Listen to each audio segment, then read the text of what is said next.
उधर हरियाणा के नूंह में 5वें दिन सर्च ऑपरेशन जारी है। ये जांच एजेंसियों ने पूरे इलाके को घेर लिया है। बड़ी खबर, सुरक्षा बलों ने पूरे इलाके में बैरिकेडिंग कर दी है। आतंकी डॉक्टर उमर हमले से पहले यहीं पर रुका था। इस पूरे इलाके में सुरक्षा बलों ने बैरिकेडिंग कर दी है, इस इलाके को घेर लिया है। और नूंह और मेवात के कुछ इलाकों के खास हिस्सों के बारे में कहा जाता है कि पुलिस की एक जिप्सी कभी यहां पर जा नहीं सकती। अगर यहां पर कोई पुलिस को बड़ी कार्रवाई करनी है तो पुलिस महज जाब्ता दल बल के यहां पर पहुंचती है, तब जाकर यहां कोई कार्रवाई कर पाती है। और वही यहां पर हो रहा है। एक और बड़ी खबर का इसी के साथ रुख कर लेते हैं। अल फलाह यूनिवर्सिटी से आतंकी डॉक्टर उमर का कनेक्शन साफ है। अल फलाह यूनिवर्सिटी में देखी i20 कार। 30 अक्टूबर को अल फलाह यूनिवर्सिटी में ये i20 कार दिखी। i20 कार को आतंकी डॉक्टर उमर चला रहा था।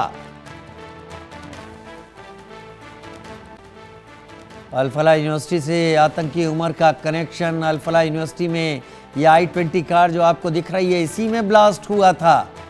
इसी कार के जरिए ब्लास्ट किया गया था और इसे आतंकी डॉक्टर उमर ही चला रहा था। सोनू वर्मा हमारे सहयोगी नूंह से हमारे साथ ज्यादा जानकारी के साथ इस वक्त लाइव जुड़ गए हैं। सोनू, नूंह के और मेवात के कुछ हिस्सों के बारे में कहा जाता है कि यहां पर पुलिस की एक जिप्सी कभी जांच के लिए नहीं आती अगर मामला बहुत बड़ा हो। यहां मैं दलबल और मैं जाब्ते के साथ एक बड़ी संख्या के साथ आना पड़ता है। तो ये जो सर्च चल रही है, ये जो बैरिकेडिंग हुई है, ये कौन सा इलाका है, क्या ढूंढ रही है यहां पर पुलिस, किन का कनेक्शंस को खंगाल रही है, जरा विस्तार से बताएं। जी बिल्कुल, बता दें कि जो आप मेरे पीछे दिखाई दे रहा है बैरिकेड जो दिखाई दे रहा है, ये बता दें कि हिदायत कॉलोनी नूंह शहर की है, जहां पर बता देगा आपको जो उमर था जो यहाँ पर ब्लास्ट से पहले 10 दिन यहाँ पर रूम किराए पर रहकर रहा करता था। वही बता दें कि यहीं पर से उन्होंने जिरका पोर्ट जाकर दिल्ली में जाकर ब्लास्ट किया था। लेकिन फिलहाल बता दें कि जांच एजेंसी लगातार इसमें फुटेज चेक की जा रही है और यही बता दें कि पूरी तरह से बैरिकेड कर दिया गया है। मेरे पीछे देख रहे हैं जो जांच अधिकारी यहाँ पर तमाम जो यहाँ पर रहने वाले हैं उनका सभी का वेरिफिकेशन की जा रही है। और बता दें कि अभी फिलहाल जो लगे जो NH 248 में जितने कैमरे लगे हुए सबकी फुटेज खंगाली जा रही है ताकि उनको सुराग लगाया जा सके। लेकिन जो अब बताया जा रहा है, जो उनको लिंक मिला है कि जो ये मकान था जो मेरे पीछे आप दिखाई दे रही है, ये वही मकान है जहां पर उमर यहाँ पर 10 दिन आकर रुका था और यहाँ से उनकी पूरी प्लानिंग के साथ यहाँ से सीधा जिरका फिरोजपुर गया था और जिरका फिरोजपुर जाने के बाद उसके बाद दिल्ली में उन्होंने ब्लास्ट किया था। जी अच्छा सोनी, ये बताएं कितने पुलिसकर्मी यहां पहुंचे हैं। इसमें जाहिर सी बात है कि नूंह की पुलिस तो सहयोग कर ही रही होगी, लेकिन और क्या NIA के लोग हैं? बिल्कुल, बता दें कि NIA की टीम और साथ जांच एजेंसी दिल्ली पुलिस और साथ ही बता दें कि इसमें हमारी जो नूंह जिले की CI है वो भी लगातार इसमें जांच में शामिल है। वही बता दें कि एक के बाद एक यहाँ पर नए खुलासे होते नजर आ रहे हैं, क्योंकि अभी बता दें कि इसमें कल की अगर बात करें कर्नल रिजवान को रेहान को यहाँ से गिरफ्तार किया था। वही बता दें कि अभी भी बता दें कि करीब यहाँ से करीब 30 से 40 जो कि जांच एजेंसी के हैं और उसमें ही करीब बता दें कि NIA के हैं और साथ साथ अपने पुलिस CI यहाँ पर और स्पेशल पुलिस स्टाफ यहाँ पर है और साथ साथ बता दें कि तमाम हर एंगल से जांच की जा रही है। और इस जो आप देख रहे हैं मेरे पीछे जो बैरिकेड किया गया है इसको बिल्कुल भी खाली नहीं। यहाँ पे भी इसका जहाँ पर उमर आकर रुका था वहाँ पे भी 4 जवान पुलिस के वहाँ पर तैनात कर दिए गए हैं। सुरक्षा के पुख्ता इंतजाम इसमें किया गया है, सभी एंगल से जाँच चल रही है। जी वाकई सोनू, बहुत शुक्रिया नूंह से मेरे साथ इस जानकारी के साथ जुड़ने के लिए आपका। लेकिन कुछ देर पहले सोनू वर्मा ने इलाके का जायजा लिया, उनकी एक रिपोर्ट देखते हैं। फलाह यूनिवर्सिटी से आतंकवादियों की गिरफ्तारी और दिल्ली ब्लास्ट के बाद में जिस तरह से जांच एजेंसियों की जांच आगे बढ़ रही है, उतने ही आतंकियों के कनेक्शन निकलकर सामने आ रहे हैं। डॉक्टर मुजम्मिल, डॉक्टर शाहीन शाहिद और डॉक्टर उमर के बाद में जो मोहम्मद इश्तियाक है मौलवी, उसकी गिरफ्तारी के बाद में अब अन्य जो संदिग्ध लोग हैं उन पर तमाम जांच एजेंसियों की नजर है। और अल फलाह यूनिवर्सिटी में भी लगातार जो क्राइम ब्रांच की टीम है वो जांच करने में जुटी हुई है। अब ऐसे में जांच में जो सामने आ रहा है, बताया जा रहा है कि उसका अब नूंह से भी कनेक्शन जुड़ता हुआ दिखाई दे रहा है।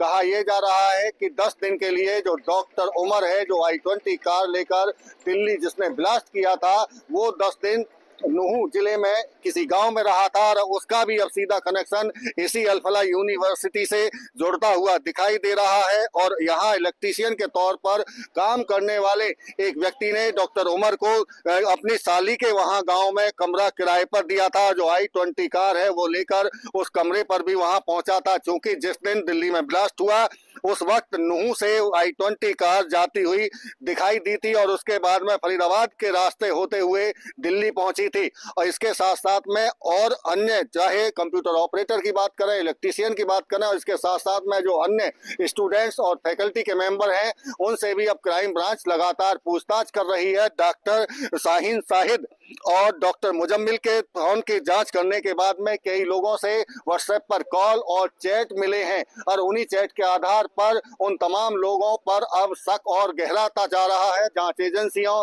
की नजर अब उन ऐसे तमाम संदिग्ध लोगों पर है और जो अल-फलाह यूनिवर्सिटी के अंदर काम कर रहे हैं उनसे अलग अलग पूछताछ की जा रही है। जहां वो अल-फलाह यूनिवर्सिटी के हॉस्टल में रहते थे उन कमरों को भी अब जांच एजेंसी खंगालना शुरू कर चुकी है, क्योंकि बताया ये जा रहा है कि कई कमरों पर ताले लगे हुए हैं और कुछ लोग यहां से मिसिंग हैं। तो अब चूंकि जांच एजेंसी, चाहे केंद्रीय जांच एजेंसी की बात करें या फरीदाबाद क्राइम ब्रांच की बात करें, वो लगातार वहां पहुंच रही हैं यूनिवर्सिटी के अंदर और जितना भी स्टाफ है उनसे अलग अलग बिठाकर पूछताछ की जा रही है और तमाम अब जो आतंकी कनेक्शन है उसको खंगाला जा रहा है। इसके साथ साथ में क्राइम ब्रांच की तरफ से अब जितने भी आतंकवादी गिरफ्तार हुए हैं या जो सस्पेक्टेड लोग हैं उनके खातों की, जो बैंक खाते हैं, बैंक अकाउंट की भी अब जांच शुरू करने जा रही है। क्योंकि अगर आतंक के लिए फंडिंग अगर हुई है तो पैसा उनके खातों में कहां से पैसा भेजा गया और उस पैसे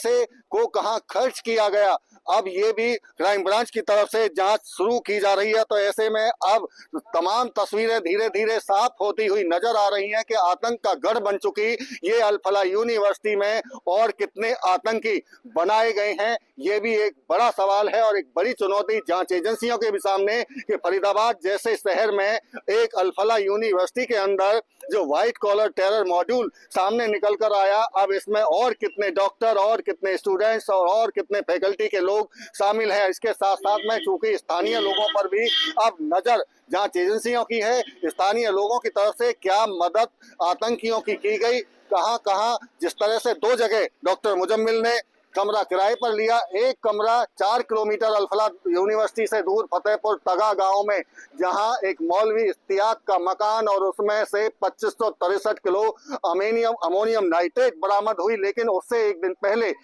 मात्र अल-फलाह यूनिवर्सिटी से 300 मीटर धौज की तरफ एक कमरा किराए पर, जहां अमोनियम नाइट्रेट और विस्फोटक पदार्थ वहां से बरामद हुए और अमोनियम नाइट्रेट को पूरी तरह से विस्फोट करने के लिए प्रिपेयर कर लिया गया था, जिसे बाद में JNK पुलिस को सुपुर्द किया गया और उसे फिर वहां नौगाम ले जाया गया।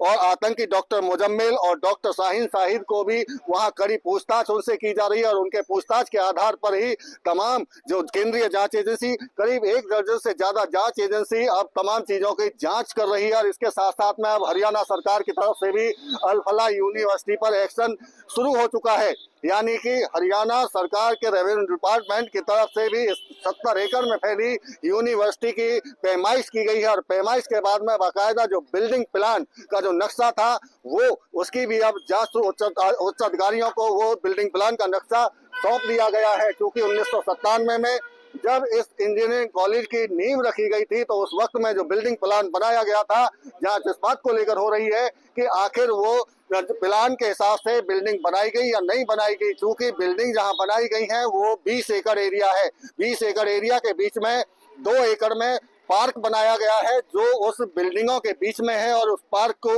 का भी निर्माण जिस तरह से वहां बनाया गया है तो उसकी भी अब जांच की जा रही है कि आखिर जो बिल्डिंग प्लान बनाया गया क्या उसमें प्रावधान उस 2 एकड़ में पार्क बनाने का था या नहीं था।